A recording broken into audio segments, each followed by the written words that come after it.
Where'd you give your bonds? The Federal Reserve has cut its key interest rate to the lowest level on record. The federal funds rate, the interest that banks charge. Crisis will happen. The biggest fiscal stimulus we have ever seen. And that'll solve the problem. We're in the midst of a serious financial crisis, and the federal government is responding with decisive action. We boosted confidence in money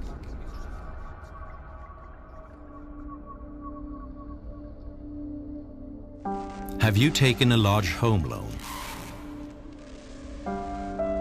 Or did you put your savings in stocks, mutual funds, or bonds? If not, then you can relax. But all of us who did are living on borrowed time. This is the story of the greatest financial crisis of our time, the one that is on its way.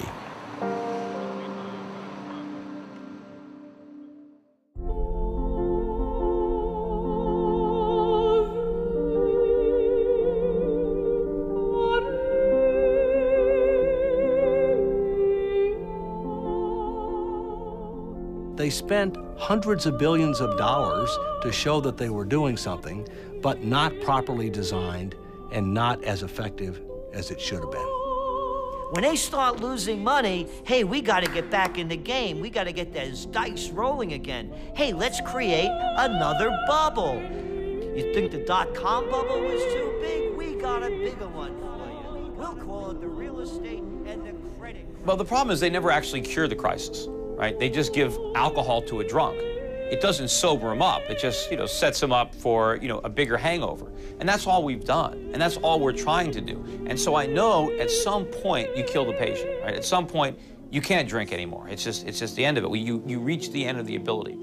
And that's where we are. Congress wanted to believe them. Congress wanted an excuse to bail out the auto workers.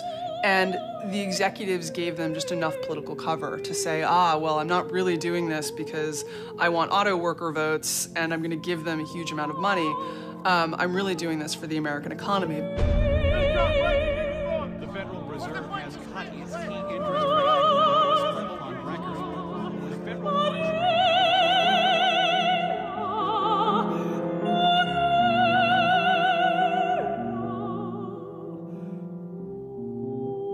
So the solution is the problem. That's why we had a problem in the first place.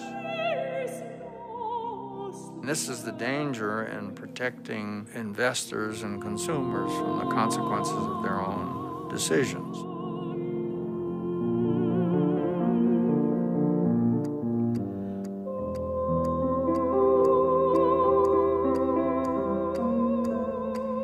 We can do it, but we need to do it soon, because the clock is ticking and time is not working in our favor.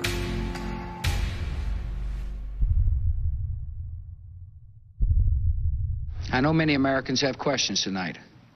How did we reach this point in our economy? And what does this mean for your financial future? These are good questions, and they deserve clear answers. And they deserve clear answers. First, how did our economy reach this point? They took down the symbols, the financial symbols of America, the twin towers of the world trade. Today, we've had a national tragedy. 2 airplanes have crashed into the World Trade Center.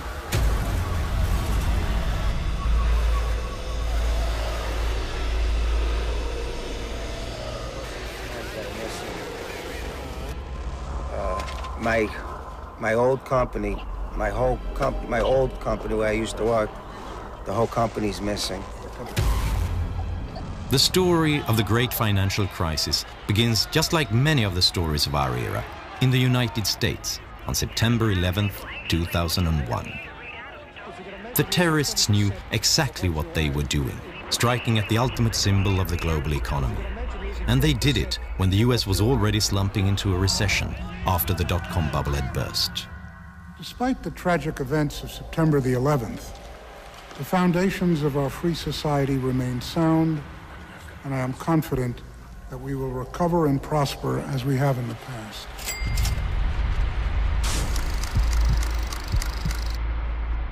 In spring 2001, the Federal Reserve started lowering interest rates. And now it continued lowering rates to save companies on the brink and to keep unemployment down. During 2001, the interest rate was lowered from 6.5 to 1.75%. In 2003, it was cut all the way to 1%, and it remained there for a full year.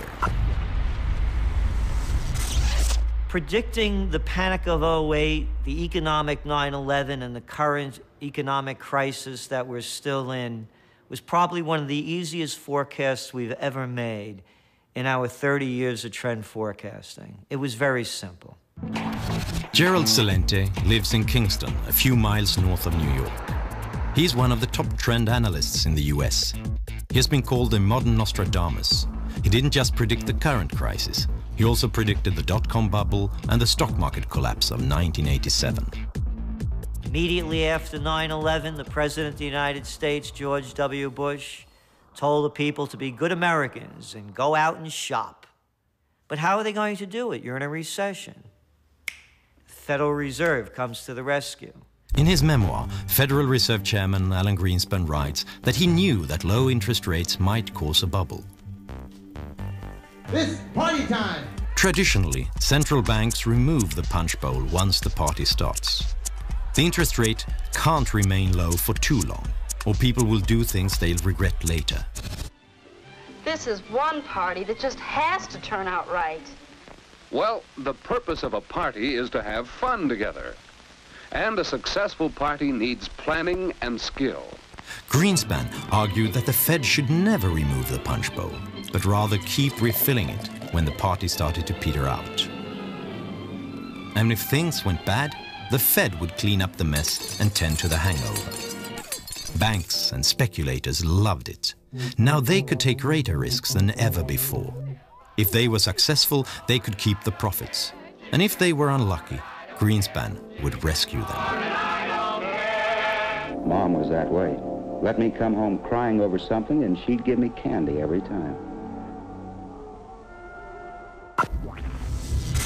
When you see the stock market come down and the real estate bubble burst, all that phony wealth is going to evaporate. And all that's going to be left is all the debt that we accumulated to foreigners.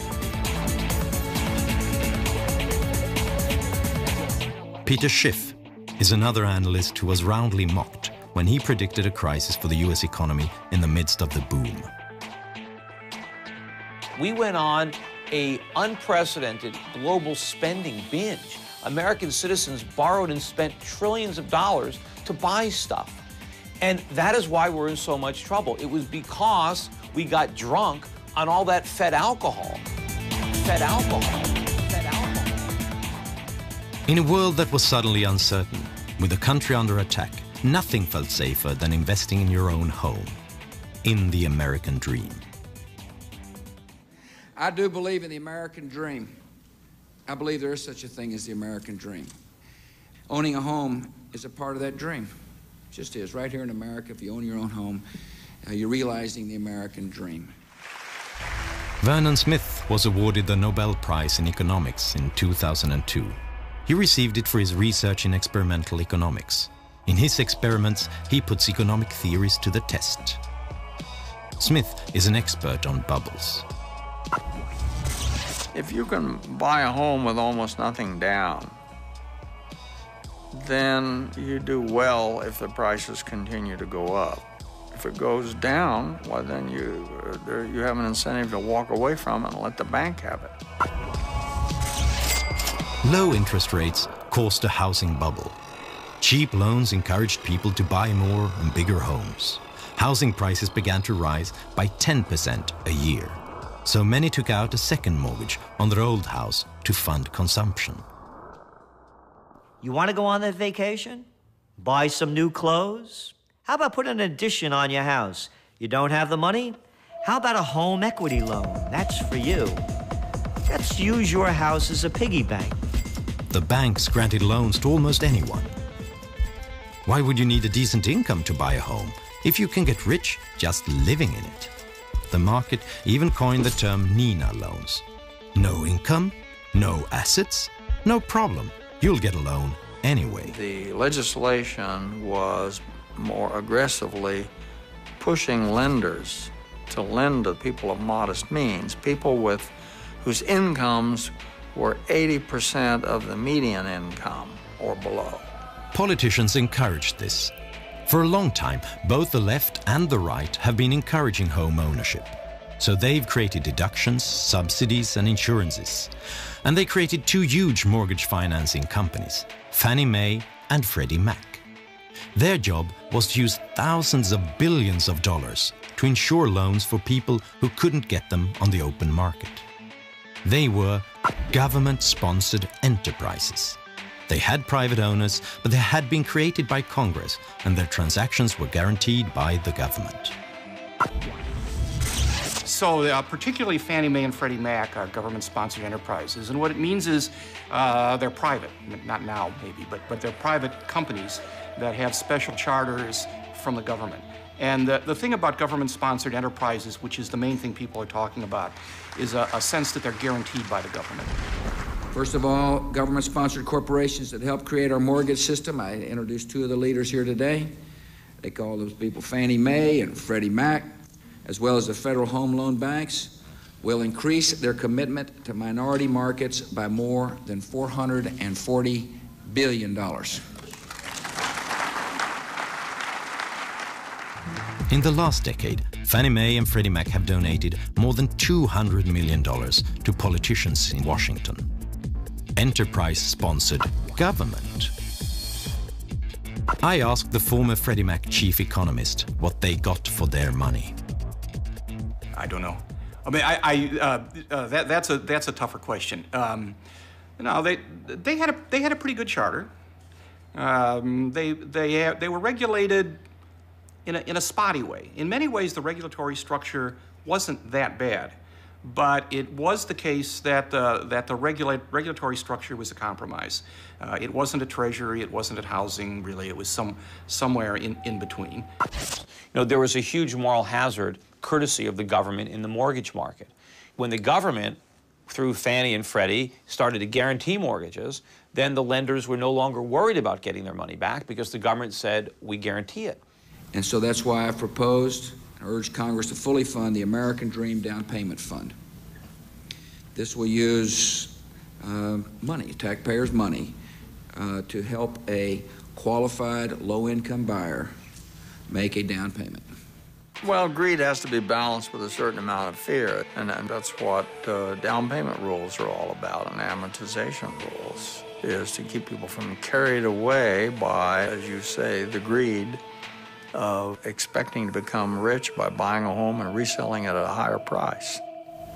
And that's important. If one of the barriers to home ownership is the inability to make a down payment, and if one of the goals is to increase home ownership, it makes sense to help people pay that down payment. This is the problem, the moral hazard. We gave a moral hazard to home buyers. Once you say that you can buy a home with no down payment, all of a sudden there's no risk to the borrower. He doesn't care if he overpays, because if the house keeps going up, he makes money. If it stops going up, the bank loses the money. You know, we have moral hazards in our banking system. The U.S. government guarantees all bank deposits. Well, what does that mean? That means that depositors don't care what the banks do with their money once they deposit it, because they know the government guarantees it. And the federal government obviously has to play an important role, and we will. We will. I mean, when I lay out a goal, I mean it. Why are they doing that? Why can't we let mortgages be financed in the private sector? The reason is because the private sector would not finance these crazy mortgages, and real estate prices would have to come down to levels that people can actually afford. How can you promote home ownership if people can't afford the home? The big banks dared to make riskier loans because they had started repackaging loans and selling them to others as securities. They sold them to each other, to Fannie Mae and Freddie Mac, and they sold them to Norway, to Germany, and to China. If the loans turned bad, someone else would end up with a hot potato. I guess we're a little early. What do you want to do? Anything but inspect this temple of capitalism. Oh, Nick. Look at them. Their eyes popping out of their heads, drooling over the very things that are taking away their jobs. Now, Nick, don't get all excited. My family think that America is a pretty swell place, and I don't want you to disillusion them. I know. Everybody wanted to buy because the rating agencies that rate securities gave the mortgage-backed bonds their highest rating. They promised huge payoffs at near zero risk. The rating agencies thought that house prices would just keep rising. And then there was that minor detail that the rating agencies were being paid by the sellers of the securities. And I think the process was corrupted. First of all, the government licenses Moody's and Standard & Poor's. So there's only a few companies who are authorized to rate these bonds. So it wasn't really a free market. The government was in bed with Moody's and with Standard & Poor's. But also you had this perverse relationship between Wall Street and the rating agencies where they were paying the rating agencies to rate the products that they were structuring. And so there was, this was an incestuous relationship where they knew if they put bad ratings on them, they wouldn't sell. And if they didn't sell, they wouldn't be making all this money constantly rating them. They were great days, but it was all based on a market on steroids. Loans were cheap enough to keep driving housing prices up. But when interest rates returned to normal levels in 2006, the spell was broken. But for one person, the future was still bright. Ben Bernanke, Alan Greenspan's successor as Federal Reserve Chairman. Tell me, what is the worst case scenario if, in fact, we were to see prices come down substantially across the country? Well, I guess I don't buy your premise. It's a pretty unlikely possibility. We've never had a decline in house prices on a nationwide basis. People could no longer get new loans to pay off the old ones. Those who had been given a mortgage despite a very low income couldn't afford to stay. The prices started falling, making the mortgage-backed securities increasingly worthless. There's not much indication at this point that subprime mortgage issues have spread into the broader mortgage market, which still seems to be healthy. The rating agencies removed the high ratings from the securities. Investors who never looked beyond the ratings suddenly didn't know what they had bought. They didn't know how risky those loans were. Overall, the U.S. economy appears likely to expand at a moderate pace over the second half of 2007, with growth then strengthening a bit in 2008 to a rate close to the economy's underlying trend. The dominoes started falling. Investors stopped buying mortgage-backed securities and refused to lend to those who depended on them. Investment banks like Bear Stearns and Lehman Brothers suddenly couldn't get new loans to stay in business. Fannie Mae and Freddie Mac could no longer hide the disaster. The financial crisis started in a way that is eerily similar to today's situation. It started with an economic crisis in the US and a government that responded decisively. After 9/11 and the dot-com collapse, the US government decided to save the economy by inflating a new bubble.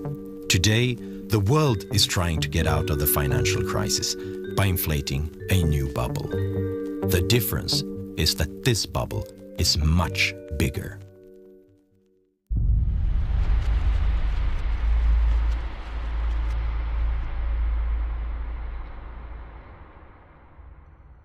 After they did the dot-com bubble, and that burst, and they reinflated it with the real estate and credit crisis bubble, and then when that burst, now they've created the bubble of all bubbles. And it's not only the United States, this is a global bubble. They're all into it. It's called the bailout bubble. Hey, the economy's going down, recession's setting in, sales don't look good, exports soft, need more money? How about, we'll call it stimulus packages. And from Australia to the United States, from the UK to China, they're dumping funny money into the system to keep it going. In September of 2008, the US economy is near collapse. Fannie Mae and Freddie Mac have been taken over by the government. On September 15th, giant investment bank Lehman Brothers goes bankrupt after monumental bets on real estate. AIG, the largest insurance company in the world, collapses the next day. Fear sets in. It seems like anyone can fail. Suddenly, banks no longer dare make loans to companies or each other. Experts warn that the economy is about to collapse. This CBS News special report, a presidential address to the nation. From CBS News headquarters in New York, here is Katie Couric. Good evening, everyone. President Bush asked the networks for this television time so he could talk directly to you about a national crisis.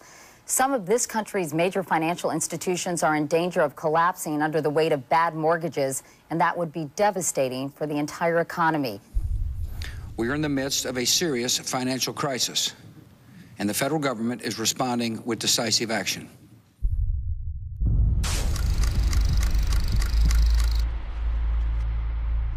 In a televised speech, Bush scares the market even more, while still claiming that they can trust him. He has a solution. Under our proposal, the federal government would put up to $700 billion taxpayer dollars on the line to purchase troubled assets that are clogging the financial system.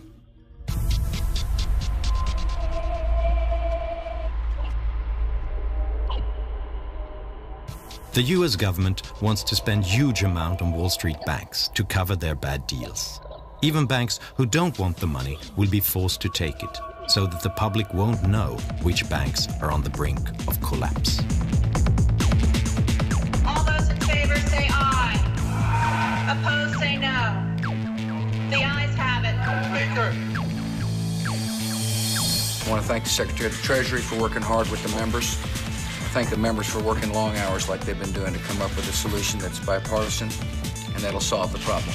On October 3rd, Congress approves the biggest financial bailout in history. $700 billion. Around the world, in Germany, Italy, Canada, South Korea and Great Britain, other politicians do the same to save their banks.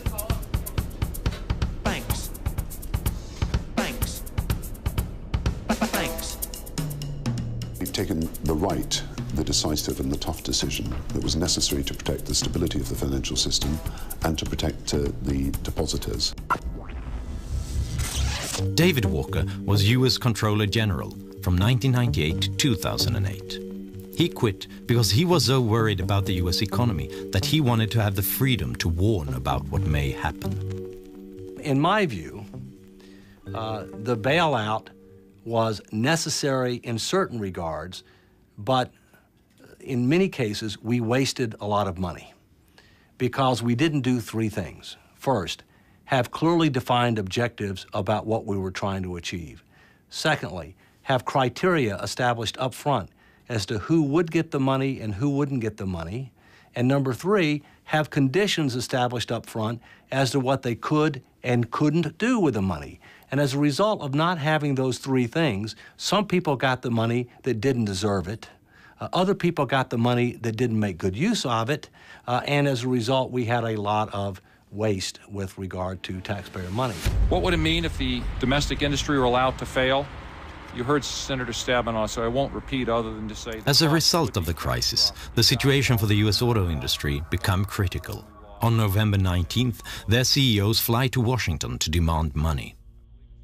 The executives came out and they said, if you don't do this, we are going to see a jobs holocaust. They issued extremely high estimates of how many jobs would be lost that included counting every single company that supplies them with anything. That's why this is all about a lot more than just Detroit. It's about saving the U.S. economy from a catastrophic collapse. A month later, President Bush gives billions of dollars to General Motors and Chrysler. The money comes from the bailout package that was really only designed to save the financial industry. Now some U.S. auto executives say that their companies are nearing collapse, and that the only way they can buy time to restructure is with help from the federal government. Megan McArdle is a financial analyst for The Atlantic and has written extensively about the problems of the U.S. auto industry. Congress wanted an excuse to bail out the auto workers, and the executives gave them just enough political cover to say, well, I'm not really doing this because I want auto worker votes and I'm going to give them a huge amount of money. I'm really doing this for the American economy. But if you look at how much money we gave them, I mean, you're talking about almost $100 billion is how much we will end up spending on this. You know, even if you were saving millions of jobs, it would have been cheaper to give every single one of those people $100,000 to go out and, you know, find a new job. The big guys on Wall Street, they can't take their losses. They're crybaby capitalists. Oh, they preach capitalism for everybody but themselves.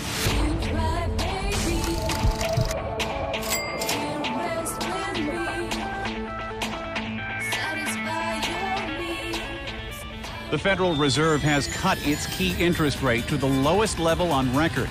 Fed Chairman Ben Bernanke and his colleagues also pledged to use all available tools to contain the widening crisis and the longest recession in a quarter century. December 16th, 2008. It is time again to pour alcohol into the punch bowl. The Federal Reserve reduces interest rates to practically zero to restore investor confidence. Other central banks do the same. Hey, have no credit? Don't worry about it. Just sign on a dotted line. The housing bubble that they inflated blew up with all the carnage and all the bankruptcies. And now what is their solution? Well, gee, let's do the same thing we did before. Instead of having interest rates at 1%, let's have them at 0. And let's buy everything we can. Let's print money and buy mortgages. Let's buy credit card debt, student loans. Let's buy bonds and let's drop money from helicopters to try to get the same risk-taking, excessive gambling on Wall Street. Let's try to convince Americans who are already loaded up on debt to go out and buy more stuff, to go out and go deeper into debt. And if the banks don't want to lend them money, let's make them lend them money. I mean, this is economic, suicide. While the Fed lowers interest rates, President-elect Barack Obama prepares an enormous stimulus package meant to get the U.S. economy going. We are running out of the traditional ammunition that's used in a recession, which is to lower interest rates. They're getting to be about as low as they can go.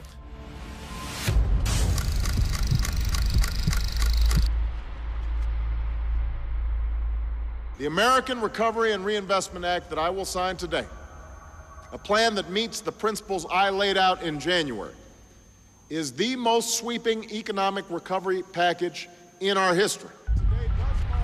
On February 7th, 2009, Obama approves a stimulus package worth $787 billion. With the Bush stimulus package from the year before, U.S. politicians have now spent close to $1 trillion to stimulate the U.S. economy. The money is spent on roads, airports, education, unemployment, and other benefits. There's a bureaucracy in everywhere. And, in Italy they used to say where I'm from, when you have a jar of honey, you lick your fingers.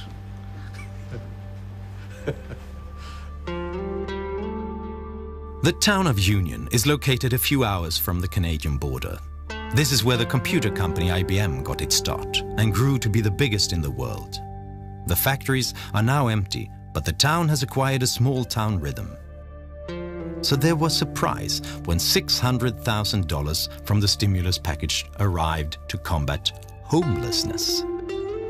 On occasion, our police officers may run across someone and they try to, take the person to an area where the individual can get some shelter and get something to eat. But it's not a problem here.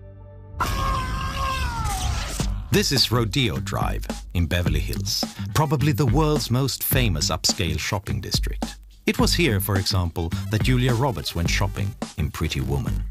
Stimulus money has made its way here as well. These streets are to be repaved to the tune of $1 million. Sure, there are potholes in the asphalt, but is this really the economy that needs to be stimulated? We had a $787 billion stimulus bill, but only about 1/3 of it was truly stimulus. By that I mean timely, targeted, and temporary. The other 2/3 were things that people wanted to do, had been wanting to do for a long time, but they didn't want to have to pay for it. They wanted to do it as part of emergency legislation and charge it to the national credit card. The Johnstown, Pennsylvania airport has 3 scheduled flights a day. Other than that, it's quite empty. When you have the flights coming, that's when the people are here. Right. Other than that, it's empty. But one face is everywhere. Congressman John Murtha, the airport's namesake. He's been called the King of Pork and has gotten $200 million for Murtha Airport from Washington. Earlier this year, the airport got a new source of revenue, $800,000 from the stimulus package to repave this backup landing strip. The head of the airport insists that the landing strip is safe. So why does it need doing if it's not a safety issue?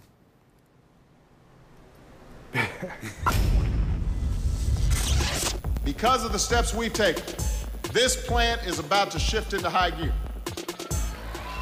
One of the biggest stimulus programs was aimed at the auto industry, cash for clunkers. Turn in your old car and get cash toward a new one from the government. It was so popular that its $1 billion budget ran out in a week, so more money was quickly injected. Many countries offered similar programs. Germany had the biggest one and handed out almost $7 billion to those who scrapped any car more than 9 years old while buying a new one. Our government seemed to think that German auto industry is so important, we have to support it in some ways, and therefore they created this bonus. They didn't call it a scrapping bonus because I think they knew just how ridiculous that was, so they called it an environment bonus. Karen Horn is a doctor of economics at a German economics institute. And of course, people took advantage of that.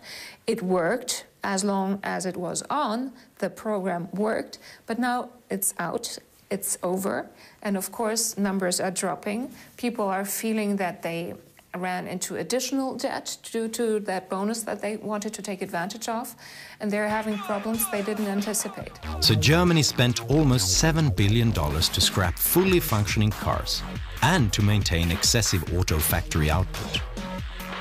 Once the program ended, the industry was right back in the doldrums. I was just very surprised that people would accept the idea so readily. That they would accept the money is something else, who wouldn't, but that they would find this a solution that they deemed viable. It doesn't give me a very good impression of the rationality of the voter and taxpayer, I must say. And that's where we are. I think at this point, the problem is now so big that government stimulus is not going to, buy us another 5 or 6 years of phony growth like it did last time. Because we have to accumulate so much more debt now. Because the bigger the problem gets, the more we have to stimulate to get that short-term boost. But now the bigger the bust, because now we have a bigger stimulus, to get out of the economy. About a year after the worst economic crisis in modern history, Lehman Brothers is gone. But apart from that, Wall Street looks much the same. Many banks are reporting record profits. The world's stock markets have skyrocketed. The market is finally breathing a sigh of relief. But isn't it somewhat uncomfortable? Haven't we been here before? All the measures that we have taken to save the economy, the low interest rates, the massive debt, the safety net for the financial industry, these are the very things that led us into a crisis in the first place. We've been saved from the consequences of one burst bubble by inflating 100 new ones all over the world.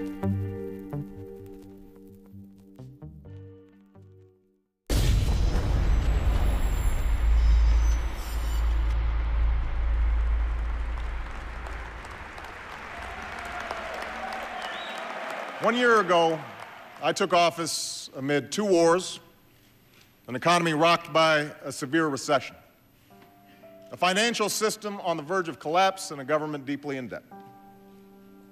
Experts from across the political spectrum warned that if we did not act, we might face a second depression. So we acted, immediately and aggressively. And 1 year later, the worst of the storm has passed. Viens avec moi à l'hôtel d'amour. L'amour est partout. L'amour est pur et libre. Réaliser tes rêves à l'hôtel d'amour.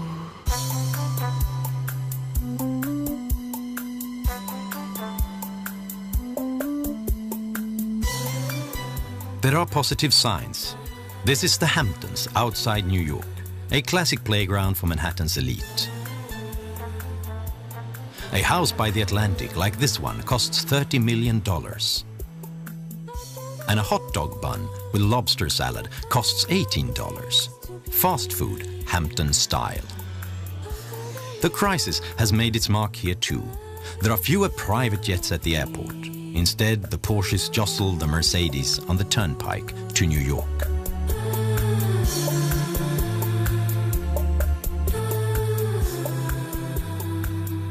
New York City, Washington, D.C., and Los Angeles, California don't represent the real world. They also don't represent the real part of America, the so-called Main Street of America. My tax money go to Beverly Hills. Well, there's a lot of money in Beverly Hills. I don't think they needed my money down there. But that's a different world. That's not a reality, you know, than that. If you ever visit Union and need a haircut, you may well end up at Frank Petrilli's barbershop.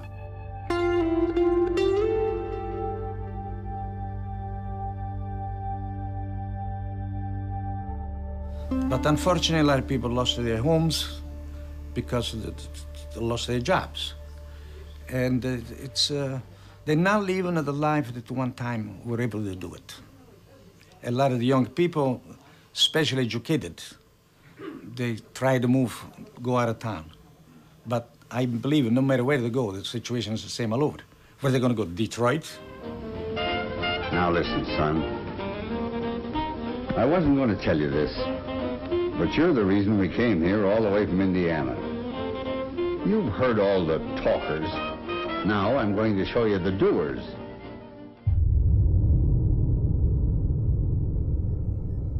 The US government has launched bailouts, stimulus packages and guarantees to the tune of $10,000 billion. Caught myself wondering for the 100th time how the hell I got here. What the hell I'm doing here. That's more than the total cost to the US government for World War I, World War II, the Korean War, the Vietnam War, the invasion of Iraq, the New Deal, the Marshall Plan, and the moon landing. Bush almost racked up more US debt than all presidents before him combined, from George Washington to Bill Clinton.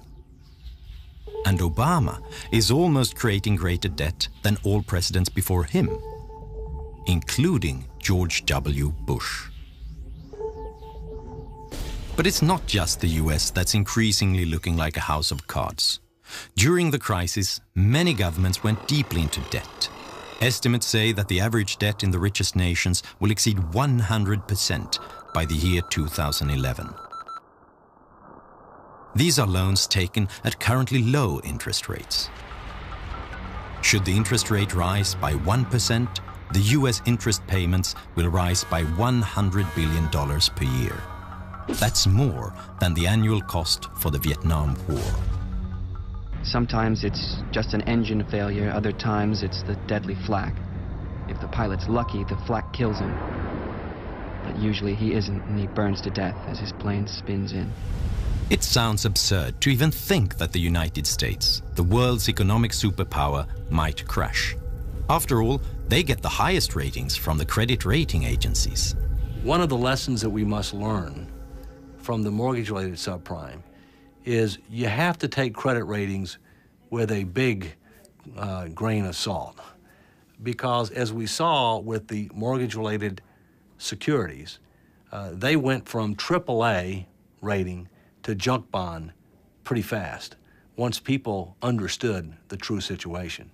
Today, the United States is rated AAA, but if it doesn't start taking steps to put its financial house in order, that AAA rating will be lost. It's only a matter of when and how quickly. In September 2008, the bankruptcy of one large investment bank brought the world economy to its knees. The fate of Lehman Brothers raised the question of who was next in line, so everyone avoided doing business with banks. How will the world react if the next entity to declare bankruptcy is a nation? Who is next in line if that were to happen? Some houses of cards have already started falling. This is Iceland, until recently one of the richest nations in the world. When the crisis hit, the Icelandic banks collapsed. The Icelandic stock market crashed, leaving the debt with a small population.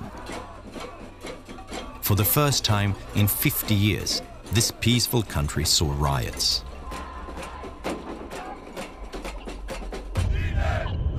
This is Greece. Here, deficits have hit a record high. The national debt is approaching 135% of GDP. The market wants higher interest rates for Greek loans, increasing the pressure on its strained economy. It seems like the Greek government needs a bailout to avoid collapse. Italy, Spain, Portugal, and Great Britain are other EU nations with similar problems. What about my country, Sweden? The country's finances are fairly robust. Our national debt and deficit are lower than that of most nations. But Sweden is highly dependent on the world economy. More than half of our prosperity is based on exports. When other countries crash, we get hit almost as hard. And Swedish housing prices have risen during the crisis, despite the recession and despite rising unemployment. But because of low interest rates and a government mortgage company, SBAB, making loans easier to get. Swedes have never carried more debt in relation to their income. Doesn't all of this sound very familiar? We have new bubbles everywhere, so I am pretty worried about what's going to happen. If you don't want bubbles to burst, then don't blow them up in the first place, because all bubbles burst. If enough things can go wrong, some of them probably will. The question is just which needle will burst this bubble? Will it be new credit losses as banks take on greater risks, knowing that the government considers them too big to fail? Or falling stock prices as interest rates rise and the steroids wear off? Will it be the Chinese economy overheating? Or will it be a collapse of confidence in the US dollar?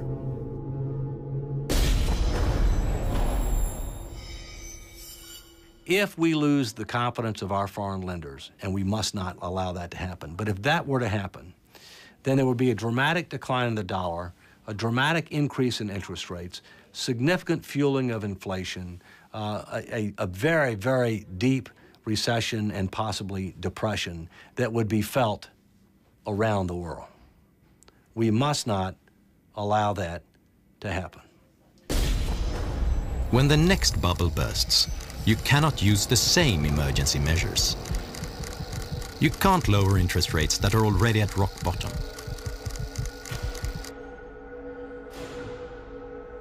You can't stimulate the economy with borrowed money if an excessive national debt is the cause of the crisis. The governments could save the banks, but who can save the governments? Ultimately, there's going to be a price all around the world to be paid for this. And the longer it continues, the bigger that price is going to be. You know, this really is a moral question. I mean, I can give you plenty of big and bad numbers. You know, when you talk about tens of trillions of dollars, it's just hard to imagine. But you have to put a face on it. And to me, I put my children's and my grandchildren's face on it. It's their future that we're mortgaging.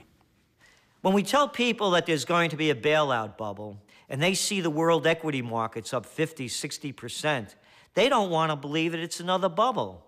They want to step right up back to that table and throw their dice and try to win their hand at the wheel of fortune that Wall Street's spinning. So people still don't want to believe that the worst is yet to come.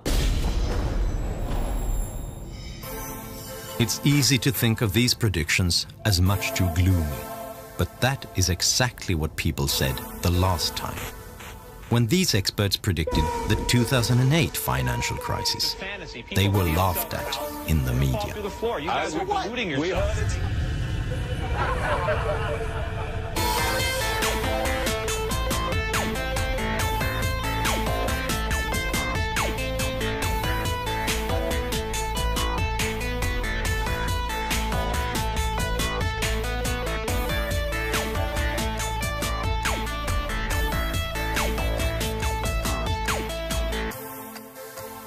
We can do it, but we need to do it soon because the clock is ticking and time is not working in our favor.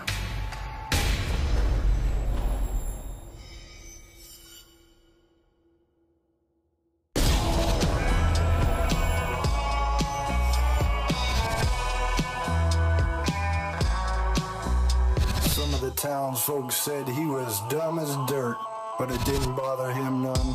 He had a steely look in his eyes that told a different story. He didn't pay no mind. He was a pioneer through and through, and his mind was as wide open as that prairie he'd left behind. His only weaknesses were women and firewater.